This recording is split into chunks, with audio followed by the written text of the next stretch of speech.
आज देखेंगे राज्यों का पुनर्गठन। देखिए आज राज्यों का पुनर्गठन देश में कैसे हुआ, जो आप वर्तमान भारत में भारत की स्थिति देखते हैं वो कैसे आए। तो सबसे पहले इसका श्रेय जाता है सरदार वल्लभ भाई पटेल। ठीक है, सरदार वल्लभ भाई पटेल के प्रयासों से देश में अपने जो भारत देश में देसी तथा विदेशी रियासतों को मिलाया गया। अब इसमें मिलाया कैसे, ये सब पूरी नॉलेज में इस वीडियो के अंदर आपके लिए दूंगा। सबसे पहले देखिए, राज्यों को मिलाने की सिफारिश हुई। भाषा जैसे ही संविधान लागू हुआ और मांग तेजी से बढ़ने लगी भाषा के आधार पर कि हमारी भाषा ये है, हमारी ये है, तो हमारा राज्य ऐसा होना चाहिए। जो भी राज्य थे अपने अपने भाषा के आधार पर मांग करने लगे। इसके लिए एक एस के धर कमेटी बनाई गई। एस के धर कमेटी का उद्देश्य क्या था? एस के धर कमेटी ने जो रिपोर्ट दी उसमें लिखा था कि जो भी राज्य बनेंगे वो भाषा के आधार पर नहीं बल्कि प्रशासनिक विकास के आधार पर होगी कि किस राज्य में कैसा विकास है उस आधार पर बनेंगे। इसको मंजूरी देने के लिए, इसको पास करने के लिए एक और कमेटी बनाई गई जिसका नाम था JVP, जवाहरलाल वल्लभ भाई पटेल पट्टाभी सीतारमैया। 3 लोग थे इसमें, 3 सदस्यीय एक कमेटी और बनाई गई। इसने एस के धर कमेटी को बिल्कुल सही कहा। ठीक है, अब हुआ 19 देखिए जैसे ही संविधान लागू हुआ 26 जनवरी 1950 को। कब संविधान लागू हुआ? 26 जनवरी 1950। इस दिन हुआ संविधान लागू।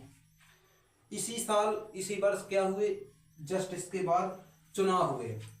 तो जैसे ही चुनाव हुए प्रधानमंत्री कौन बन गए? जवाहरलाल नेहरू। पंडित जवाहरलाल नेहरू बन गए पहले PM। ठीक है, भारत के पहले PM बन गए कौन? पंडित जवाहरलाल नेहरू। पहले प्रधानमंत्री कौन बन गए भारत के? पंडित जवाहरलाल नेहरू।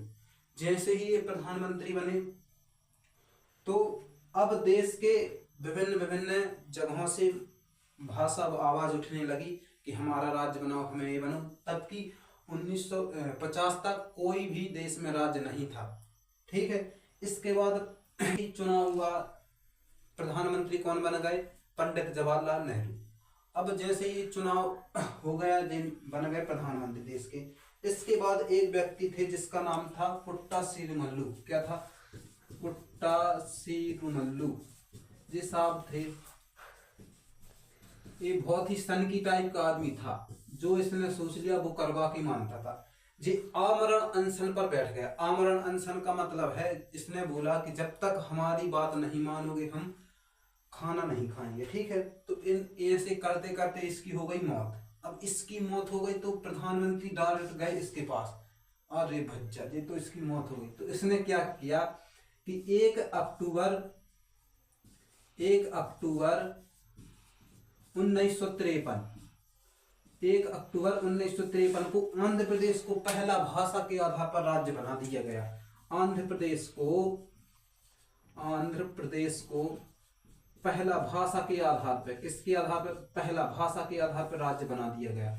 अब जैसे ही राज्य बन गया तो देश के कोने कोने से आवाज आने लगी कि हमें भी राज्य बनाओ, हमें भी राज्य बनाओ। हम हिंदी बोलते हैं, हम संस्कृत बोलते हैं, हम अंग्रेजी बोलते हैं। ऐसे करते करते तरह तरह की आवाज आने लगी कि हमें राज्य बनाओ।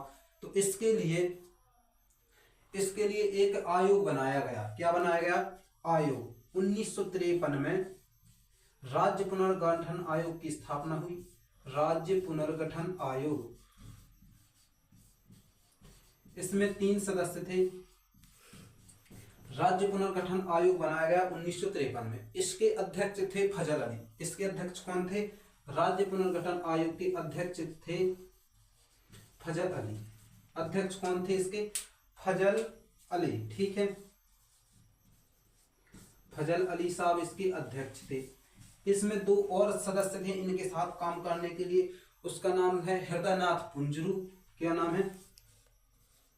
हृदयनाथ पुंजरू। और एक व्यक्ति और थे, उनका नाम है KM पणिक्कर। क्या नाम है? KM पणिक्कर। ये 3 लोग थे। जो 3 लोग किस पर काम कर रहे थे? राज्य पुनर्गठन आयोग पे।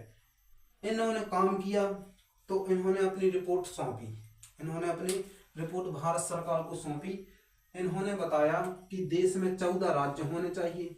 कितने राज्य होने चाहिए? 14 राज्य होने चाहिए और 6 केंद्र शासित प्रदेश होने चाहिए, यूटी। 6 केंद्र शासित प्रदेश होने चाहिए। किसने ऐसा कहा? इस रिपोर्ट ने, राज्य पुनर्गठन आयोग ने एक रिपोर्ट सौंपी भारत सरकार को कि देश में 14 राज्य बने और 6 केंद्र शासित प्रदेश बने। अब जैसे ये बन गए, अब स्वतंत्रता, देश तो स्वतंत्र पहले ही हो चुका था 15 अगस्त 1947 को, ठीक है। तो स्वतंत्र होने के बाद गोवा किसके कब्जे में था? पुर्तगालियों के। गोवा किसके कब्जे में था? पुर्तगालियों के। तो गोवा की चर्चा करते हैं यहाँ पर। गोवा कब मिला भारत देश में? गोवा, ठीक है। तो ये स्वतंत्रता के पहले था, स्वतंत्रता के बाद था, पुर्तगालियों के कब्जे में था। तो इसको मिलाया गया कब? 12वां संविधान संशोधन, 12वां कॉन्स्टिट्यूशन अमेंडमेंट, संविधान संशोधन 1961। कब मिलाया गया? 1961 को। 1961 को 12वें संविधान संशोधन द्वारा गोवा राज्य को भारत में मिलाया गया। इसके बाद एक राज्य और था जिसको नाम था क्या? पौंडीचेरी। क्या नाम था? पौंडीचेरी, ठीक है। अब ये था किसके कब्जे में?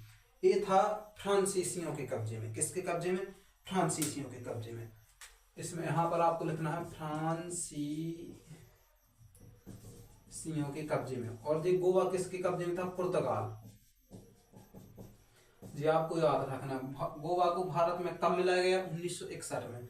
उसके बाद पौंडीचेरी, पौंडीचेरी को 14वां संविधान संशोधन, 14वां कॉन्स्टिट्यूशन अमेंडमेंट 1961, इसके तहत भारत किसको? पौंडीचेरी को भारत में मिलाया गया।